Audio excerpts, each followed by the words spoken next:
তারা বলেছিল নাহনু আশাদ্দু মিন্না কুওয়া, কে আছে আমাদের চাইতে শক্তিশালী, কে আছে আমাদের চাইতে শক্তিশালী।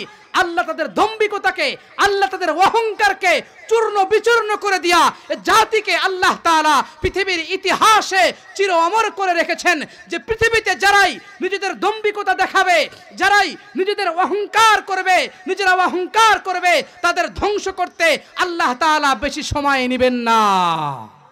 ঠিক বললাম না? ঠিক বললাম। গত 5ই আগস্টের আগে, গত 5ই আগস্টের আগে, গত 14 বছর 15 বছর এক প্রকারের মানুষগুলা বলতো, যাদের ক্ষমতার চেয়ার ছিল, যাদের ক্ষমতার মসনদ ছিল, তারা বলতো আমরা পালাবো না, পালাবো না। কথা বলেন না কেন? কষ্ট পাইতেছেন? কষ্ট পাচ্ছেন?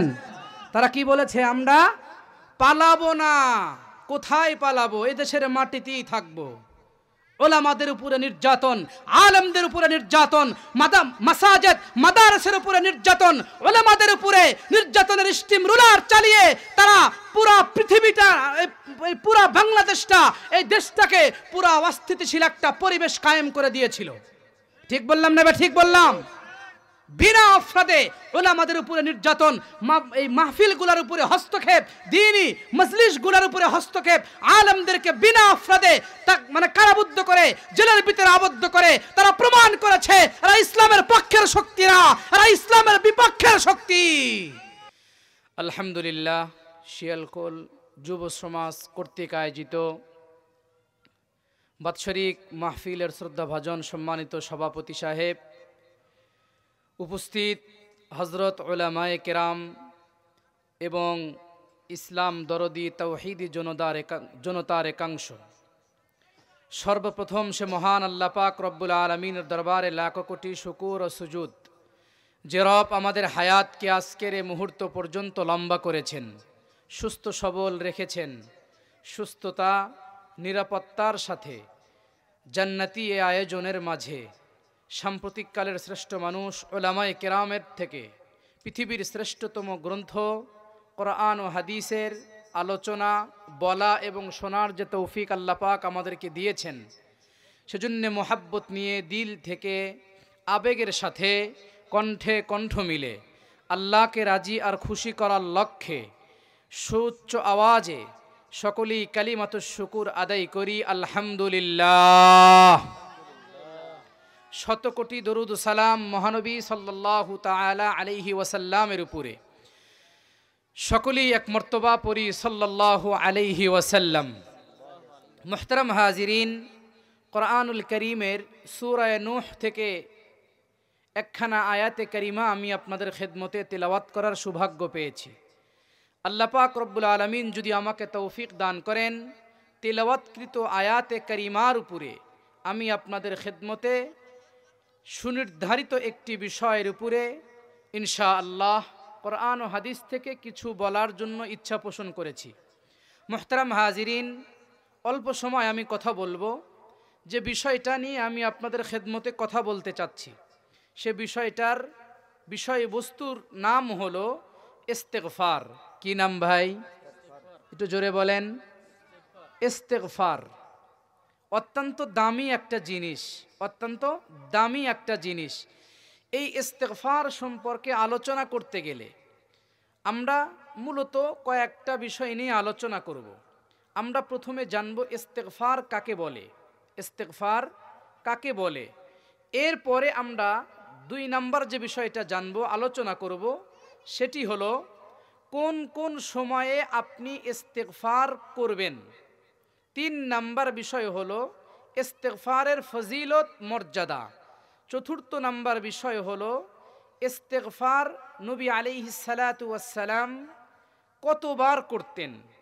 5ম নাম্বার আরেকটি বিষয়, সর্বশ্রেষ্ঠ ইস্তেগফার কোনটি। তাইলে কয়টা বিষয় বললাম ভাই? 5টা। ইনশাআল্লাহ আমরা ধারাবাহিকভাবে আলোচনা করতে থাকি যতদূর পর্যন্ত যাওয়া যায়। কি বলেন আপনারা? ইনশাআল্লাহ। মুহতারাম হাজিরিন, আমাদের স্রষ্টা আর সৃষ্টিকর্তাকে একটু জোরে বলেন তো দেখি, আর একটু জোরে বলেন। আল্লাহ। অসংখ্য অগণিত মাখলুকাত আল্লাহ তাআলা তৈরি করেছেন, কিন্তু কোনো মাখলুককে আল্লাহ তাআলা সৃষ্টির শ্রেষ্ঠত্বের মুকুট পরায়া দেয় নাই। শুধুমাত্র কেবলমাত্র আল্লাহ তাআলা ইনসানকে, মানুষকে আল্লাহ তাআলা পৃথিবীর শ্রেষ্ঠত্বের, ওনার মাখলুকের ভিতরে শ্রেষ্ঠত্বের মুকুট আল্লাহ তাআলা মানুষকে পরায়া দিয়েছেন। সুবহানাল্লাহ, জোরে বলেন। আল্লাহ তাআলা বলেন, ওয়ালাকাদ কাররামনা বানি আদম ওয়া হামালনাহুম ফিল বাররি ওয়াল বাহর ওয়া রাযাকনাহুম মিনাত তাইয়্যিবাত।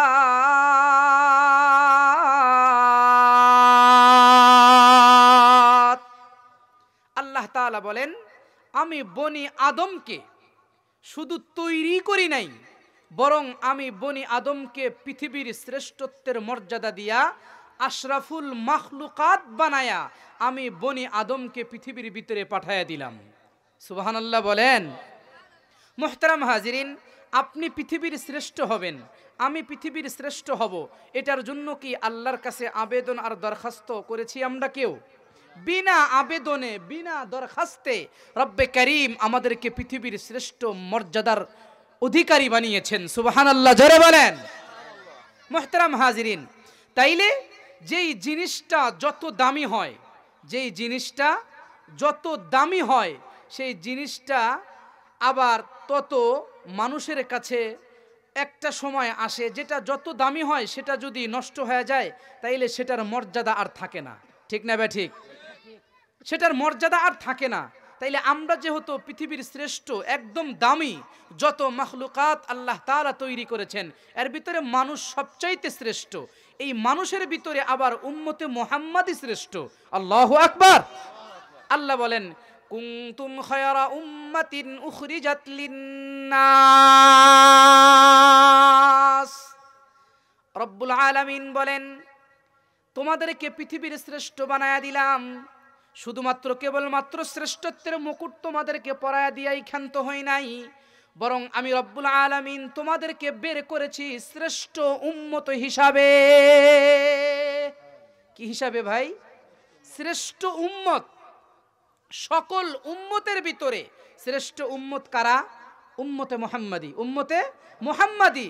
সুবহানাল্লাহি ওয়া বিহামদিহি। মুহতারাম হাজিরিন, তবে আমরা পৃথিবীতে এসেছি, আল্লাহ ইনসানিয়তের মর্যাদা দিয়েছেন এবং শ্রেষ্ঠ উম্মতের মর্যাদাও দিয়েছেন।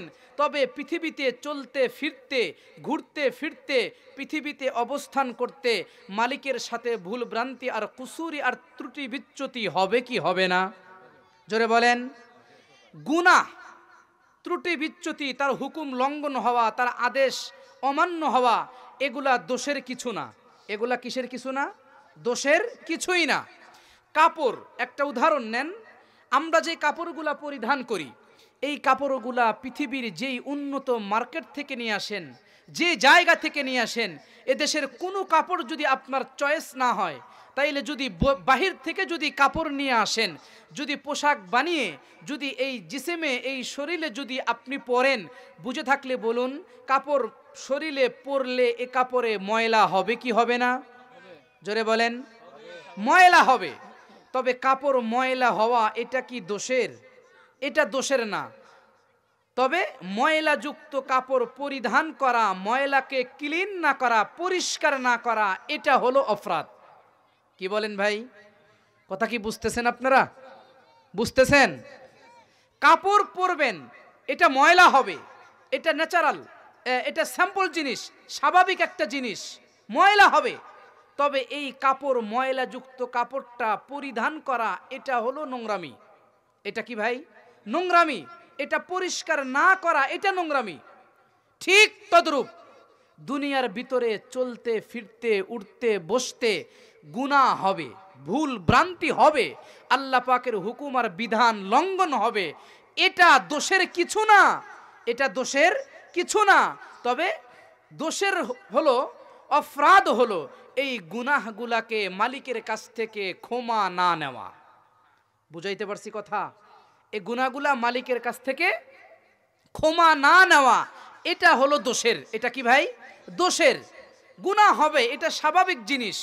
এক হাদিসে পাকের ভিতরে হযরতে আবু হুরায়রা রাদিয়াল্লাহু তাআলা আনহুর রিওয়ায়াত, উনি বলেন যে আল্লাহর রাসূল বলেন, লাউ লাম তুযনিবু লাযাহাবাল্লাহু বিকুম ওয়া লাজাআহু বিকওম।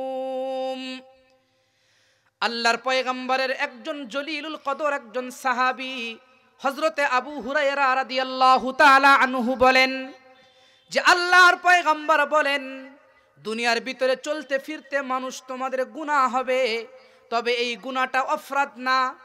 মানুষ যদি গুনাহ না করে, লাউ লাম তুযনিবু লাযাহাবাল্লাহু বিকুম, মানুষ যদি গুনাহ না করে, আল্লাহর রাসূল বলেন ওয়া লাজাআহু বিকওম, রব্বুল আলামিন তাদের সকলকে ধ্বংস করে দিয়া আল্লাহ পাক রব্বুল আলামিন এমন একটা নতুন জাতিকে এই পৃথিবীতে প্রতিষ্ঠিত করবে, এমন একটা জাতিকে রব্বুল আলামিন পৃথিবীর মালিকানা দিবে, পৃথিবীর ভিতরে বসবাস করাবে, যেই জাতি গুনাহ করবে, যেই জাতি গুনাহ করবে এবং গুনাহ করার সাথে সাথে এই গুনাহগুলোকে আল্লাহর কাছে ক্ষমা চাইবে। সুবহানাল্লাহ, জোরে বলেন। গুনাহ হওয়া এটা দোষের কিছু না, গুনাহ হবে এটা স্বাভাবিক জিনিস, তবে এই গুনাহটা মালিকের কাছ থেকে কি নিতে হবে ভাই? ক্ষমা নিতে হবে, মাপ চাইতে হবে। তার মাপের যতগুলা রাস্তা আছে, যতগুলা পদ্ধতি আছে, তার ভিতরে একটা পদ্ধতির নাম হলো ইস্তেগফার। তার ভিতরে একটা পদ্ধতির নাম কি ভাই? ইস্তেগফার। মাগফিরাতের উপকরণ যতগুলি আমল করলে মাপ পাওয়া যায়, ক্ষমা পাওয়া যায়, তার ভিতরে একটা আমলের নাম হলো ইস্তেগফার। এবার ইস্তেগফার কাকে বলে? প্রথম বিষয় মনে আছে কি আপনাদের? ইস্তেগফার কাকে বলে শোনেন।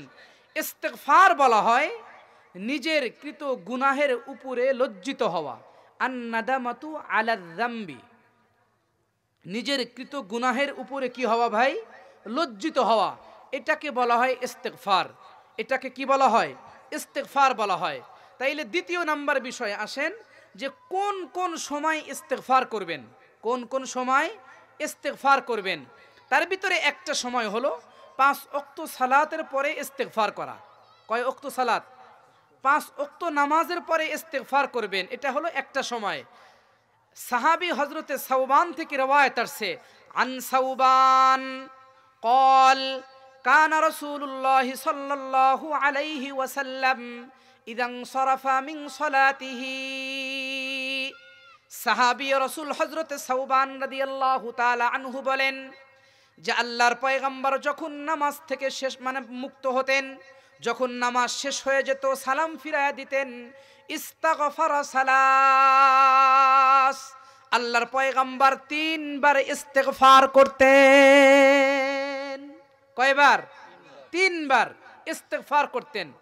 ফাকাল আল ওয়ালিদ, ওয়ালিদ বলেন যে আমি আউজাঈকে বললাম, কাইফাল ইস্তেগফার, ইস্তেগফার এটা আবার কেমনে, এটা আবার কিভাবে করা হবে ইস্তেগফার? এবার বললেন যে ইস্তেগফার হলো আস্তাগফিরুল্লাহ। ইস্তেগফার কি, জোরে বলেন? আস্তাগফিরুল্লাহ। তাইলে এটা হলো ছোট একটা ইস্তেগফার। তাইলে 1 নাম্বার ইস্তেগফার করবেন হলো 5 ওয়াক্ত সালাতের পরে, 5 ওয়াক্ত নামাজের পরে ইস্তেগফার করা, এটা হলো 1 নাম্বার। 2 নাম্বার, হযরতে আবু হুরায়রা রাসূল পাক সাল্লাল্লাহু আলাইহি ওয়াসাল্লামের বড় একজন সাহাবী রাসূল, উনি বলেন যে আল্লাহর রাসূল বলেন, ইয়াতানাজ্জালু রাব্বুনা তাবারাকা ওয়া তাআলা কুল্লা লাইলাতিন ইলাস সামাঈদ দুনিয়া। রব্বুল আলামিন প্রত্যেকটা রাতের শেষ প্রহরে, হিনা ইয়াবকা সুলুসুল লাইলিল আখির, রাতের শেষ ভাগে আল্লাহ পাক রব্বুল আলামিন দুনিয়ার নিকটবর্তী প্রথম আসমানে চলে আসে। আল্লাহু আকবার, জোরে বলেন। কোথায় আসে? এই দুনিয়ার নিকটবর্তী আসমান, অর্থাৎ প্রথম আসমানে আল্লাহ পাক রব্বুল আলামিন চলে আসে। এসে কি বলে? এসে বলে, মাইয়াদউনি ফাস্তাজিব লাহু, তোমরা কি কেউ আসো কি আমাকে আহ্বান করবে, আমি তোমাদের ডাকে সাড়া দিব?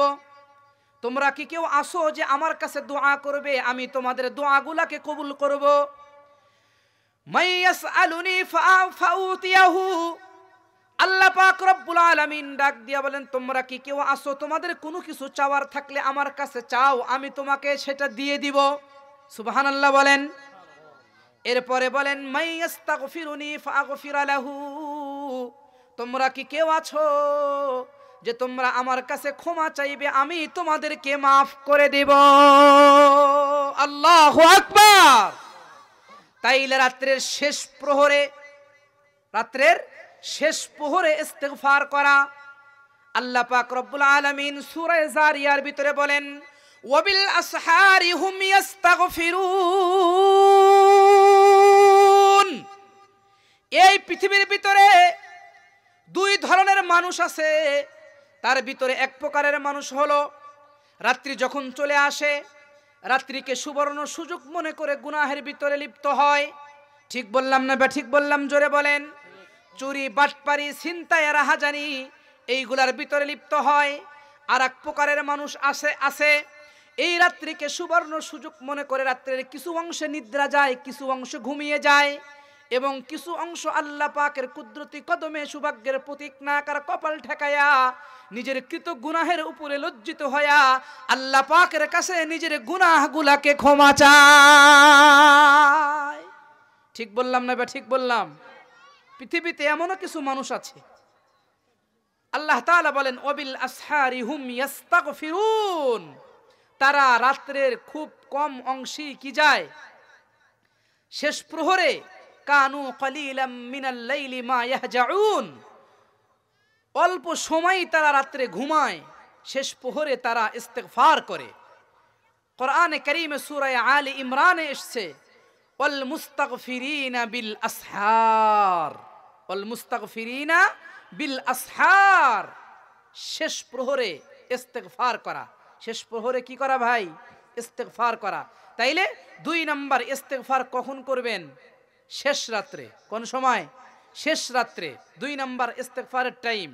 3 নম্বরে আসেন, আন আব্দুল্লাহ ইবনে আমর ইবনুল আস আন্নাহু ক্বাল কালিমাতুন, আব্দুল্লাহ ইবনে আমর ইবনুল আস রাদিয়াল্লাহু তাআলা আনহু বলেন যে আল্লাহর পয়গম্বর বলেন, কিছু কালিমা এমন আছে, কিছু শব্দ এমন আছে, কিছু শব্দ এমন আছে, লা ইয়াতাকাল্লামু, যদি কোনো ব্যক্তি এই শব্দগুলোকে উচ্চারণ করে, ইনদা কিয়ামিহি,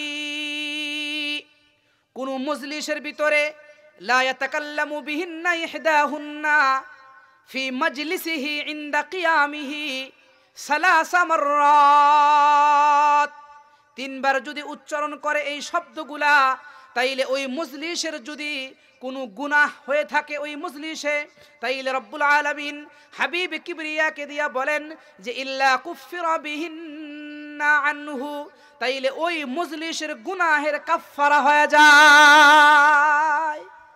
একটা মজলিসে বসছেন, ভুল ভ্রান্তি তো হতেই পারে, তাই না? শুরুতেই তো বলছি গুনাহ হবে, স্বাভাবিক জিনিস।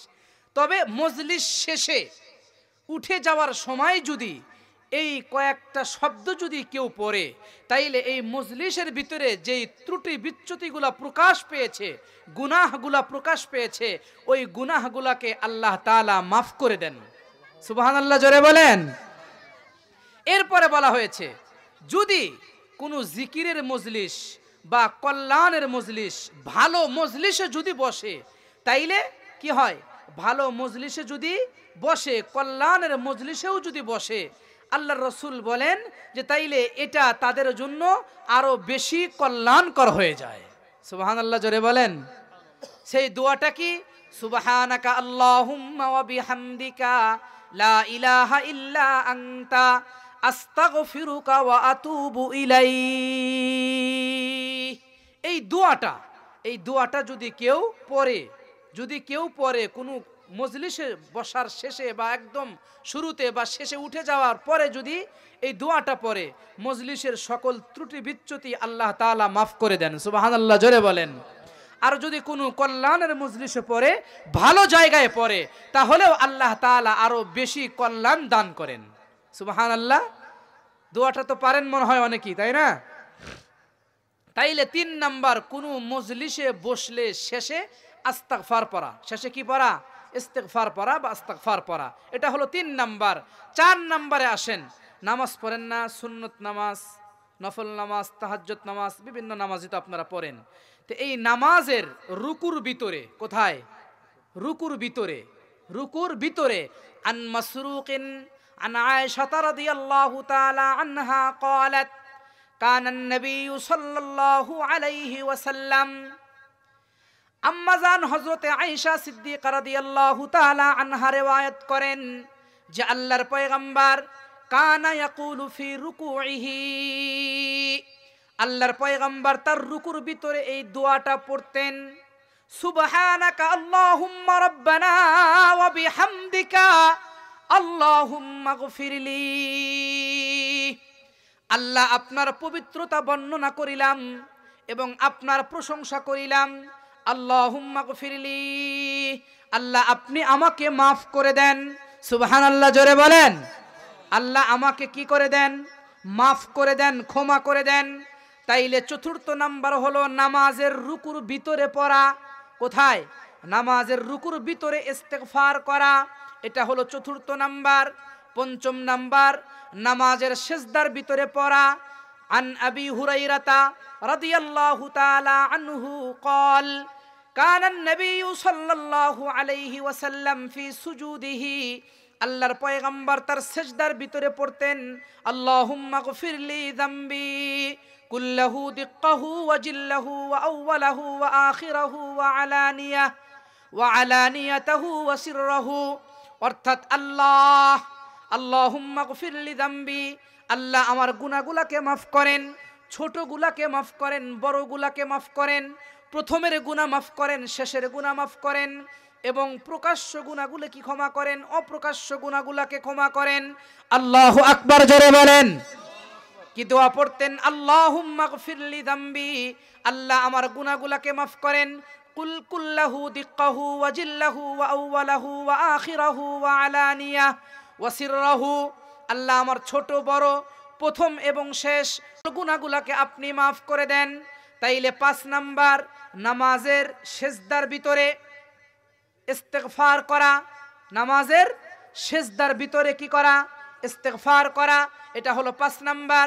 6 নাম্বার 2 সিজদার মাঝখানে এক সিজদা দিয়া আরেক সিজদা দেন, যখন এক সিজদার থেকে উঠে যখন আরেকটা সিজদা দেন, 2 সিজদার মাঝখানে ইস্তেগফার করা। কয় সিজদার মাঝখানে? 2 সিজদার মাঝখানে। হযরতে আব্দুল্লাহ ইবনে আব্বাস থেকে riwayat আসছে যে আন্না রাসূলুল্লাহ সাল্লাল্লাহু আলাইহি ওয়াসাল্লাম কানা ইয়াকুল বাইনাস সাজদাতাইন, আল্লাহর পয়গম্বর 2 সিজদার মাঝখানে দোয়া পড়তেন। কি দোয়া পড়তেন? আল্লাহুম্মা গফিরলি ওয়ারহামনি ওয়াজবুরনি ওয়ারযুকনি ওয়াহদিনি, আল্লাহ আমাকে মাফ করেন, আমার উপর রহম করেন, ওয়াজবুরনি, এবং আমার উপরে শক্ত জিনিসগুলো আমার থেকে দূরে সরায়া দেন, ওয়ারযুকনি ওয়াহদিনি, আমাকে সঠিক পথে পরিচালিত করেন এবং আমাকে উত্তম রিজিক দান করেন। সুবহানাল্লাহ, জোরে বলেন। ভাই ভালো লাগতেছে? জোরে বলেন একটু। তাইলে কয়টা বললাম? 6টা। 6টা জায়গায় ইস্তেগফার করবেন। কয় জায়গায়? 6 জায়গায়। 1 নাম্বার জায়গা হলো ফরজ নামাজের পরে ইমাম সাহেব যখন বাম দিকে সালাম শেষ করবে, সাথে সাথে বলবেন আস্তাগফিরুল্লাহ, 3 বার বলবেন। কয়বার? 3 বার। এটা বললাম 1 নাম্বার। 2 নাম্বার শেষ রাত্রে, 3 নাম্বার কোনো মজলিস থেকে উঠে যাওয়ার সময়, 4র্থ নাম্বার নামাজের রুকুতে, 5ম নাম্বার নামাজের সিজদার ভিতরে, 6ষ্ঠ নাম্বার হলো 2 সিজদার মাঝখানে। কয়টা বললাম ভাই? 6টা। এই 6 জায়গায় ইস্তেগফার করা যায়। আরো অনেক জায়গা আছে, এই 6টা আপাতত বললাম। এরপরে 3 নাম্বার আরেকটি বিষয় রেখেছিলাম আমি, সেটা হলো যে ইস্তেগফার করবেন যে লাভ কি? লাভ ছাড়া কি বাঙালি কিছু বোঝে? কথা বলেন না কেন? লাভ কয় আগে লাভ, আগে কি লাভ।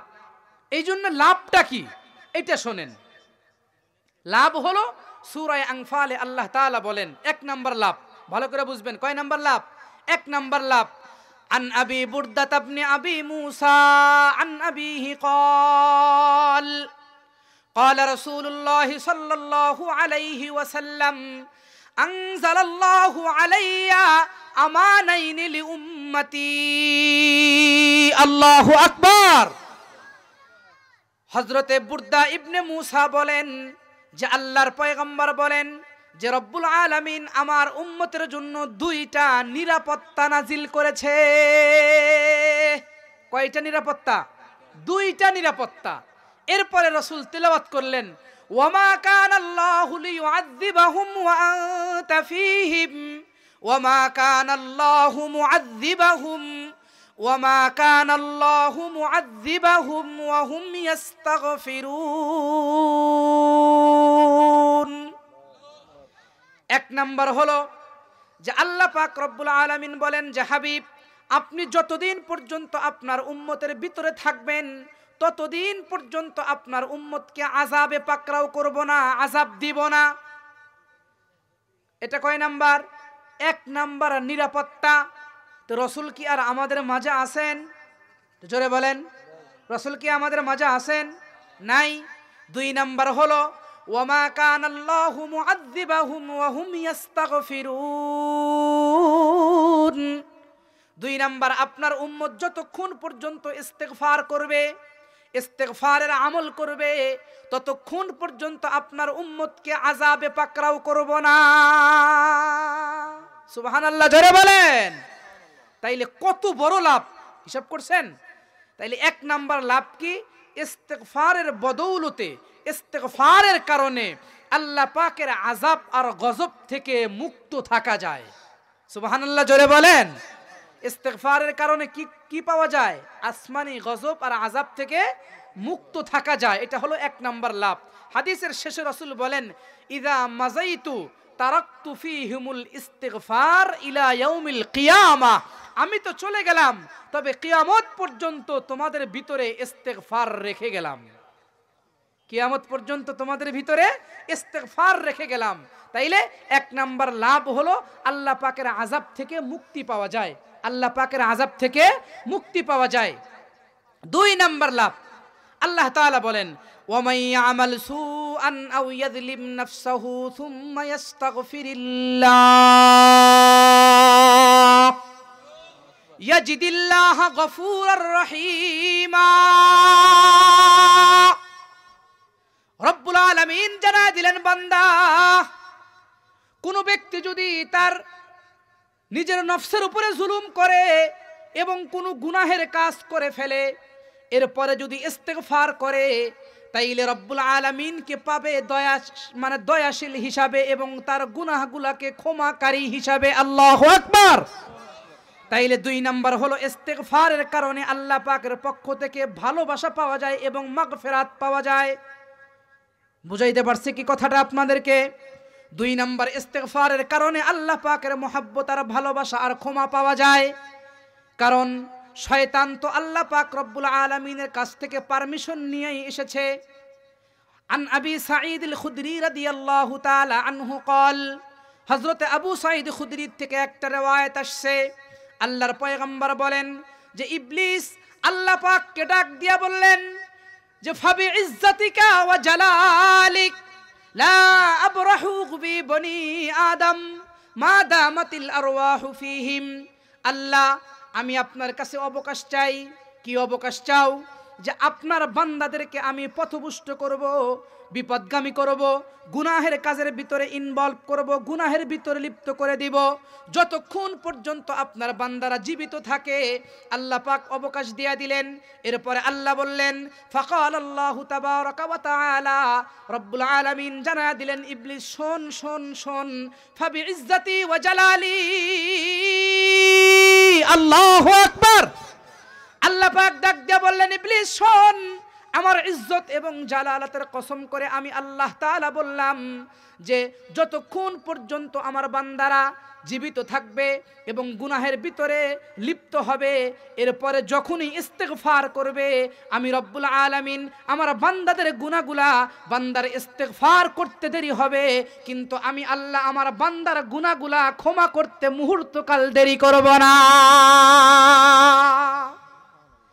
শয়তান সূরা রাদের মধ্যে আল্লাহ পাক রব্বুল আলামিন জানায় দিয়েছেন শয়তানের কথা। কোন কথা? শয়তান আল্লাহ পাককে বলে সুম্মা লাআতিয়ান্নাহুম মিন বাইনি আইদিহিম ওয়া মিন খালফিহিম ওয়া আন আইমানিহিম ওয়া আন শামাইলিহিম ওয়া লা তাজিদু আকসারাহুম শাকিরিন।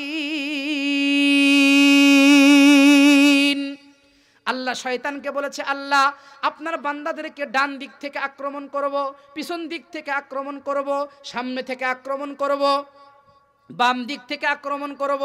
আল্লাহ তাআলা বলেন ওয়ালা তাজিদু আকসারাহুম শাকিরিন, তোমরা কৃতজ্ঞশীল বান্দা এটা অল্পই পাবে, খুবই অল্প সংখ্যা হবে এটার সংখ্যা। তাইলে শয়তান চতুর্দিক থেকে আক্রমণ করবে। আল্লাহ আরেক জায়গায় বলেন ইন্নাশ শাইতানা লাকুম আদুবুম মুবিন, শয়তান তোমাদের প্রকাশ্য শত্রু। এই জন্যে যখনই কোনো গুনাহ হবে শয়তানের প্ররোচনায় হোক বা যে কোনোভাবেই হোক, যখনই গুনাহ হবে একজন সচেতন মুসলমানের উচিত সাথে সাথে ইস্তেগফার করা। ঠিক বললাম না? ঠিক বললাম। সবচাইতে মজার কথা কি জানেন? বান্দা গুনাহ করার পরে যখন বলে আল্লাহ আমাকে মাফ করে দেন, আল্লাহ তাআলা ফেরেশতাদেরকে নিয়ে মজলিসের ভিতরে আলোচনা করতে থাকেন, এই ফেরেশতারা আয়া আলামু আব্দি আন্না লাহু রব, আমার ওই বান্দা কি জানে যে ওর একজন রব আছে যিনি ছাড়া ওর গুনাহ কেউ ক্ষমা করতে পারে না? কত বড় কথা হিসাব করেছেন, হাদিস এটা।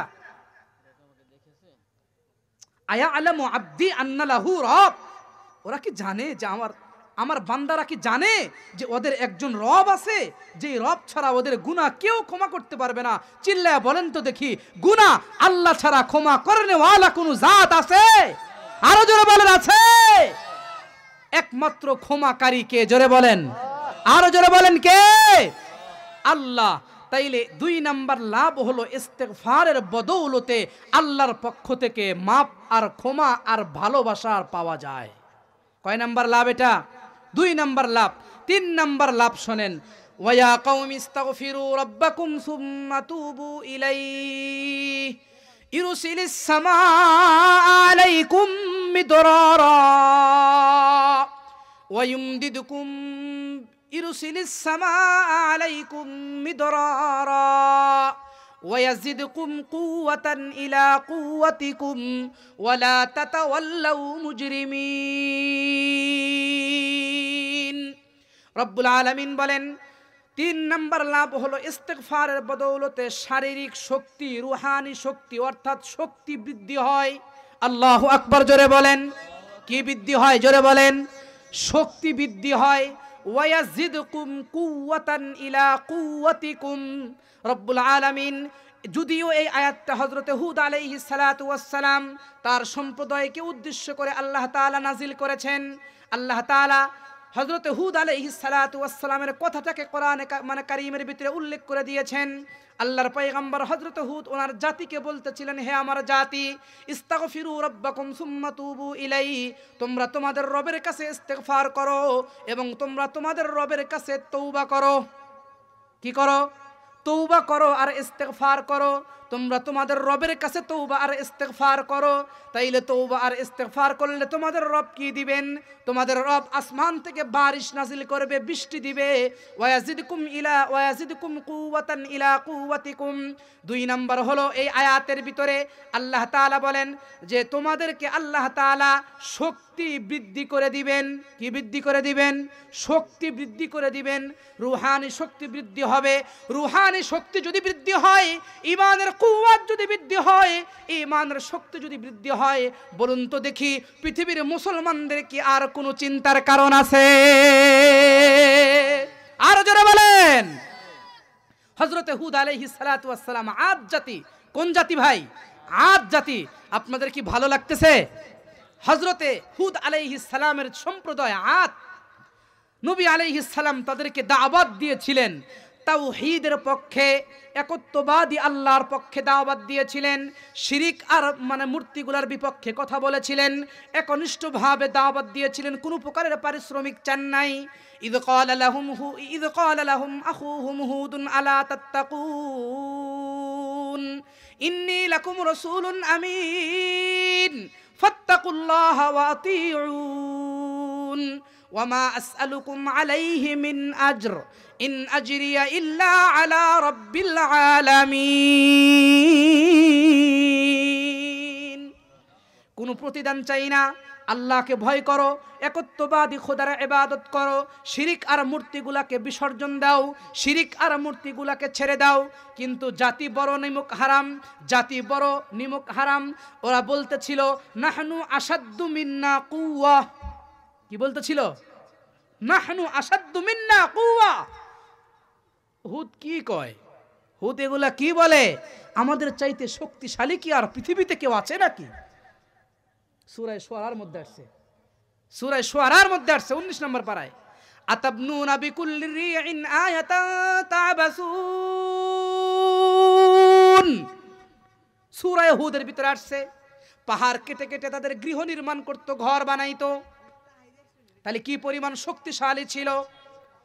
আল্লাহ ওদের দম্ভিকতা, ওদের অহংকারকে আল্লাহ তাআলা চূর্ণ বিচূর্ণ করে দিয়েছেন।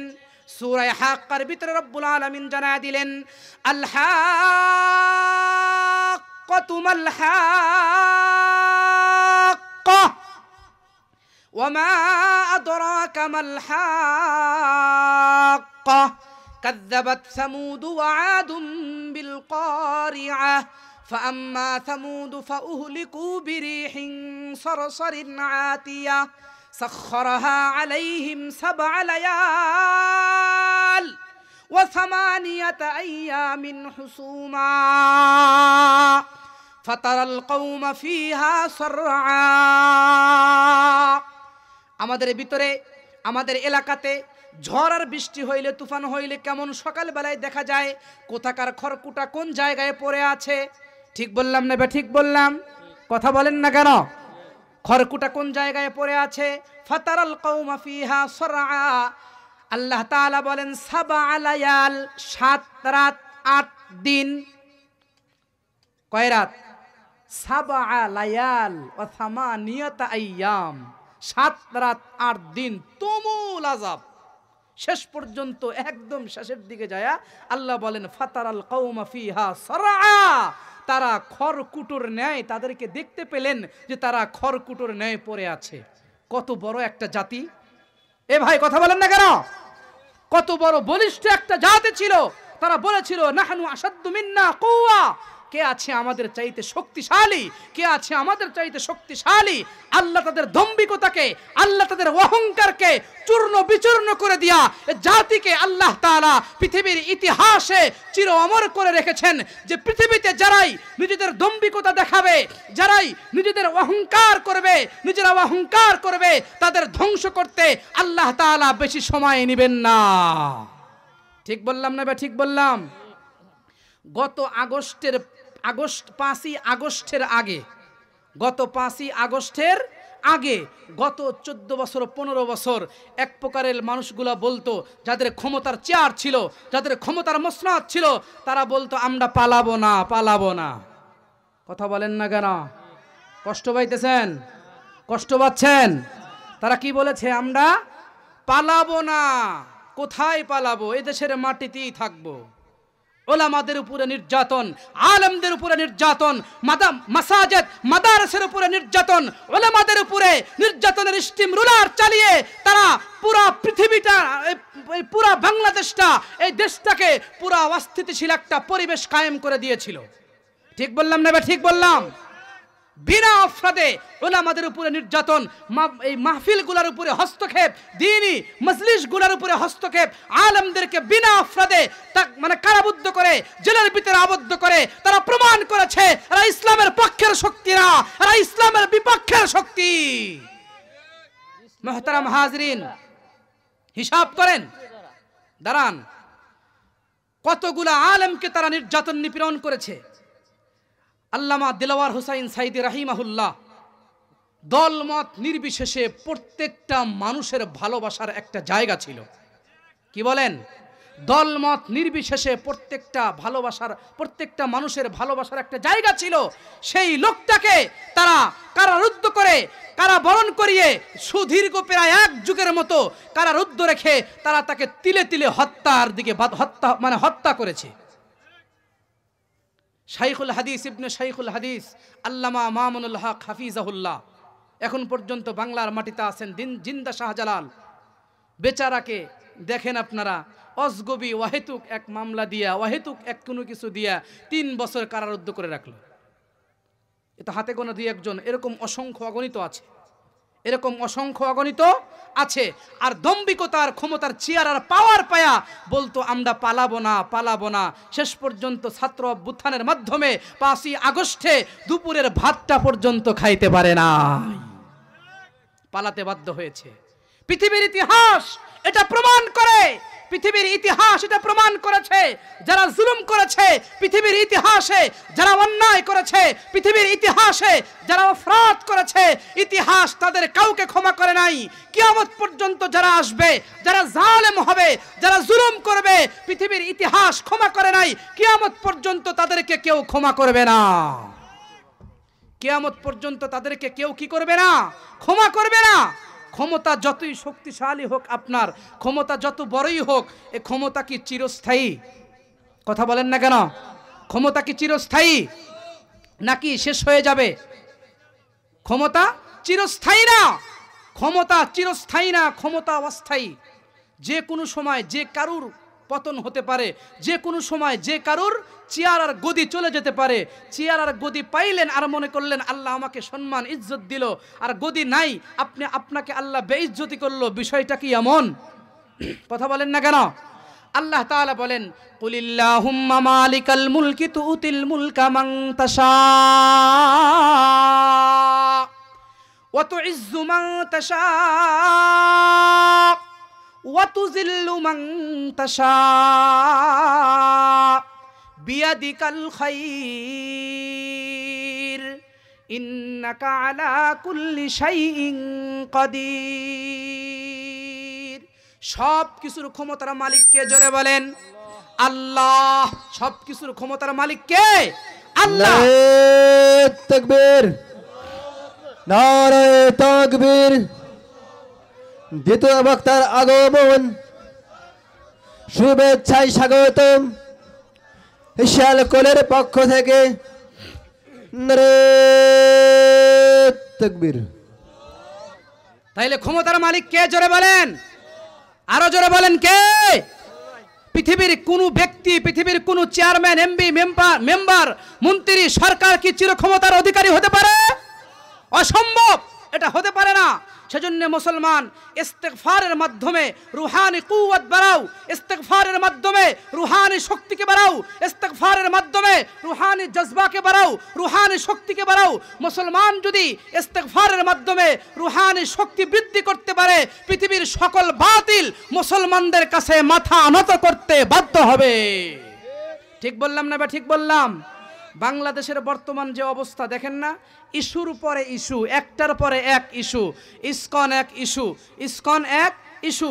পুরা দেশটাকে অস্থিতিশীল পরিবেশ করতে, পুরা দেশের ভিতরে বিশৃঙ্খলা পরিবেশ তৈরি করতে ইস্যুর পরে ইস্যু নিয়ে আসতেছে। আমরা পরিষ্কার করে বলতে চাই, এ মাটি শাহজালালের মাটি, এ মাটি শাইখুল হাদিসের মাটি, এ মাটি দিলওয়ার হোসাইন সাইদি রাহিমাহুল্লাহর মাটি, এ মাটি শাহজালালের মাটি। সুতরাং এই মাটিতে মুসলমান থাকবে, এই মাটিতে কালেমাওয়ালা ইমানদার থাকবে। কোন নাস্তিক, মুরতাদ, ইসলামের শত্রু, দেশদ্রোহী, দেশের শত্রু এদেশের মাটিতে থাকতে পারবে না, পারবে না, পারবে না। এদেশের মাটিতে মুসলমান থাকবে। এদেশের মাটি কোরআনের মাটি, এদেশের মাটিতে একমাত্র মুসলমানরাই থাকতে পারবে। সুতরাং সকল বাতিল শক্তিকে জানিয়ে দিতে চাই, এদেশের মুসলমান যদি ঐক্যবদ্ধ হয়, 5 তারিখের মতো এই দেশের মাটি দিয়া পালাইতে পারবেন না, উপর দিয়া পালাইতে হবে। আল্লাহ পাক আমাদেরকে ইস্তেগফার বেশি বেশি করে করার তৌফিক আল্লাহ পাক আমাদেরকে দান করুন। আসসালামু আলাইকুম ওয়া রাহমাতুল্লাহি ওয়া বারাকাতুহু।